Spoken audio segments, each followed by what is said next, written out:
ছাত্র মৃত্যুতে উত্তাল নরেন্দ্রপুর রামকৃষ্ণ মিশন। বিক্ষোভ অভিভাবকদের। বিক্ষোভের পরই পদত্যাগ প্রধান শিক্ষকের।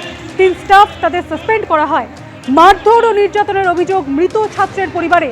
প্রধান শিক্ষক, হাউস মাস্টার, পিজি এবং হস্টেলের একাধিক কর্মীর বিরুদ্ধে মারধরের অভিযোগ। মিশনের কর্মীদের বিরুদ্ধে নরেন্দ্রপুর থানায় অভিযোগ দায়ের পরিবারে।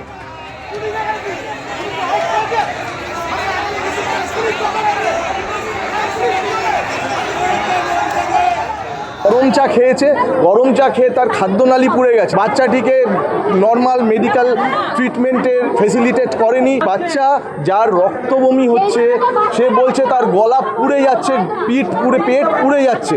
সেই বাচ্চাটাকে ফেলে রেখেছে, বলেছে বাবাকে ফোন কর, বাবা এসে করবে। তার বাবা মধ্যমগ্রামে থাকে, যা আমি খবর পেলাম। তার বাবা মধ্যমগ্রামে থাকে। মধ্যমগ্রাম থেকে সে 1টার সময় এসছে, 12:30টার সময় এসে সেই বাচ্চাটিকে নিয়ে যেতে হসপিটাল কর্তৃপক্ষ বলেছে মারা গিয়েছে।